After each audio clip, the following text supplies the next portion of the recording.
We see it every 4 years. To do for the champ. We see it in our backyards. We see it at recreation centers. We watch the fastest athletes in the world compete and win awards for it. 20 years of age, she's at Stanford. Greg. This is what we see. But what do we know?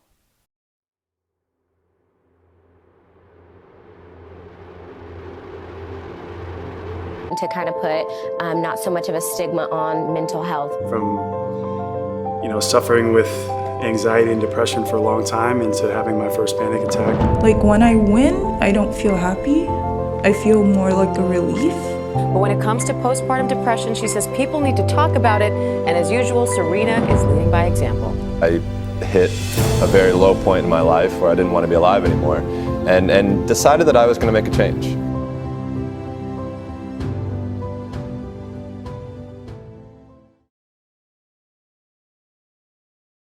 The internet is where most questions are answered, but it also reveals information that may not be found on a website. When "how to" is typed into Google, the most common Google searches are shown. Let's continue typing. When "how many teens" is typed, it begins to narrow down and show different Google searches relating to teenagers. If "how many teenagers suffer" is typed in, it begins to be very specific. Take a look at the Google searches.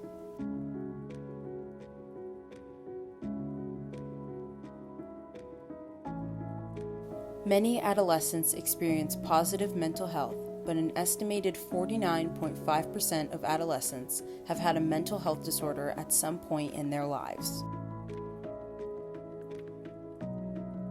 Recent studies indicate that approximately 1 in 5 teens between ages 12 and 18 suffer from at least one diagnosable mental health disorder. 20% of adolescents may experience a mental health problem in any given year. 50% of mental health problems are established by age 14 and 75% by age 24.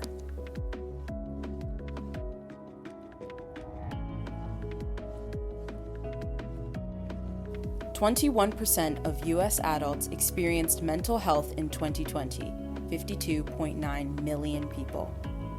This represents 1 in 5 adults. So how can we get an inside perspective? And okay, we're starting. Okay. Name, age, and swim team. McKenna, I'm 19 and I swim for the University of Ottawa. When I was younger, my parents put me in swimming lessons as a kid, and it turned out that I was just really good. So we did a tryout with Cobra, and they ended up saying that I was good enough to come on the competitive team, which made me extremely happy as a kid. I joined competitive and been swimming for 10 years. Do you find it difficult to manage school and swimming on a daily basis? I do, yeah. I started off with 5 classes for first semester and had to go for 4 in the second semester just because of how difficult it was to balance swimming and school. It's around 22 hours a week of swimming, and then we have some dry lands in there too. So my day is pretty much occupied by swimming and school. A really hard time to maintain swimming in school was during exams. I was swimming at a 3-day meet, and then for one of my meets, I had 3 exams during the swim meet, which I found was very, very difficult. Recently, I was diagnosed with anxiety, which has really affected my swimming, especially in the university. I love swimming in university and I love the practicing, but I find that swimming in competitions has become a lot more difficult. And it's something that I used to love, and now I've found that I don't love it as much because of how stressful it can be. I was gonna quit during COVID because that's when my anxiety started to get bad and my motivation was lost. The last time I considered quitting swimming was actually this year in university, just because my anxiety got so bad and I was like, what's the point of swimming if I'm only gonna practice and I don't wanna go to meets anymore and I'm not performing to where I should? Thank God I didn't, because I'm still here now.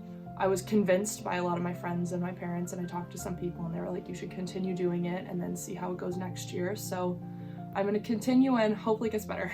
What has been your biggest accomplishment as a swimmer?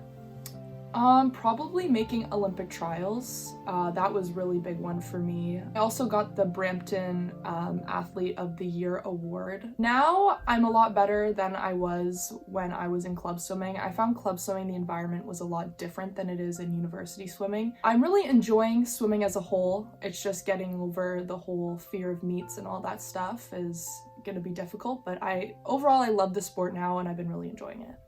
My name is Olf Ornhelm. I'm an older guy, 58 years old, but I've been at Cobra since September of 2013. My kind of whole philosophy is if you can't say something positive to your athlete, because there is positives and negatives, and you got to work on both of them, but in order to get most people to respond in a positive manner, they need to hear something positive. It kind of came in, I have to think here. I did coach her for probably almost 3 years. I think she was very, very organized. If you did ask her to do something, you could tell she was trying to do it. Any athlete is not a straight line, right? It's a path of successes and plateaus and setbacks and so on, right? I think most pressure is self-inflicted. You have higher goals, which is a good thing. You need to look at it that way instead. It's important to highlight one's differences, as everyone is different. Mentally, physically, emotionally.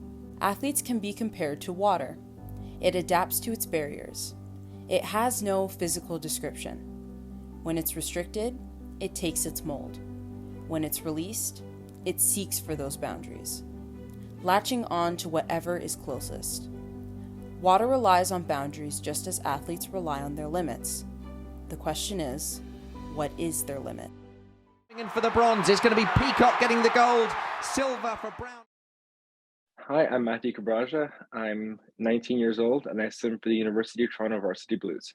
What sparked your interest in swimming? It was probably watching my sister Victoria compete, because before that I didn't really think of swimming as a sport I would choose to compete in. I was born with a visual impairment, so I didn't have great eyesight for my entire life. So I was about 8.5. I had to go in for a couple surgeries to correct some defects in the right eye. The correctional method they use was interfering with the way I could see at that point, that I wasn't going to be able to see from that point on, and was when I had to start adapting to life without vision. Kind of my only chance to kind of close that chapter of my life of swimming was to go back and do it all over again. My coach at Cobra was super supportive of me just getting back in the water. It took a lot of effort for us to push through a lot of the barriers. Without believing that we could have made it this far, we would have never done anything that we did. Do you find it difficult to manage school and swimming on a daily basis? 100%. When you get it right, it's very easy to do, but when it goes wrong, it makes everything so much more difficult. The mentality is really important in swimming, a good mentality. Just being in a really clear headspace, I find, is the best. When I got to World Championships, I was so slow, it was very difficult to deal with. It was such a setback for me mentally. I had two options. I could either stop swimming, or I could somehow pull myself back together and get in the water and train even harder. Quitting swimming at that point would have put me as a 3-time medalist internationally, would have put me as a 2-time member of the Canadian national team. So it would have been a successful career. I took a couple weeks off of swimming and a couple weeks off to think, and I got back in the water and was able to pull my mentality back together to almost to a space where I needed to prove that I was good enough. Finally decided to train with Cobra for about 7 months before the Paralympics. It just felt like you would wake up in the exact same day over and over again. It was kind of all intertwined with the reason why I was in such a bad mental state at that point. Didn't sleep, didn't train well for an entire week until the decision came out. I made the team. The amount of relief that just kind of flowed through me was amazing. And then going into the actual games itself, I had such a clear headspace. The accomplishment question is always a hard one for me. My silver medal from Canada Games in 2017. I have a couple medals from a competition in 2018 that was in Australia. I got to race my idol, Theron Drake. He's a US blind swimmer. I actually got to beat him. So that's probably one of my most proud moments, and just beating him, just such an emotional talk after the race meant a lot more to me than beating him in the race. He's been such a mentor to me all the way through. The proudest moment would probably be in Tokyo, finishing 5th in the 100-meter butterfly, was such an accomplishment for me. I put everything into that race. It was the last race I had. This year's been really good. It's my first full year training with the Varsity Blues at the university. Kind of the highlights of this year so far was 4 short course Canadian records in 1 weekend, being selected to represent Canada in the 2021 World Championships in Portugal in June. So it's been a year of growth. My name is Coach Ian Rupenrein, and I am 40 years old. I coach for the Cobra Swim Club. See, this is why I like coaching little kids. How long have you been coaching? Since 2001. And how long have you been coaching Matthew? Matthew's been 10 years. If a swimmer of yours was struggling with confidence in themselves, how would you encourage them? We normally have talks. We call them therapy talks. They have no merit to it. I'm not a professional therapist. And we'll sit down and we'll chat. Have you ever struggled with confidence as a swimmer or coach in the past? My belief, and it's just a biased belief, is that a good coach has to be somewhat cocky, very confident. I believe that if they're confident, then they will build confident swimmers. If they're a little bit cocky and they're thinking they're the best, they will build the best. When Matthew became blind, it was a perfect excuse for him to say, I don't want to swim anymore. He showed his commitment, not only with pursuing his sport, but also in doing sort of these private lessons at really awkward times. The mental health that came into him wasn't the ability of not doing it. As you become a teenager and you're evolving in that spotlight, that kind of stress came into play. Before all of that, he was mentally fine. He was more mentally strong than I was when he was doing his swimming. Do you believe that student athletes are under a lot of pressure? I do believe that they're under pressure, but from what I've seen is that pressure is good. It defines them at the end of their journey, and it makes them more resilient. Mental health has become a serious problem within adolescence. Although it has become much more recognized, it has always been there. This is a topic that has been overlooked until now. A common word that has been noted is relief. It has been used as a substitute for happiness, since it is better than being sad. The relief an athlete gains from success indicates how mental health has consumed their view on winning, causing them to strive for the goal of not losing rather than being the best. Recognize that it is important to check on others. A simple, how are you doing, can change a lot. Very, very good touch by Alexiak. A tie in Olympic record.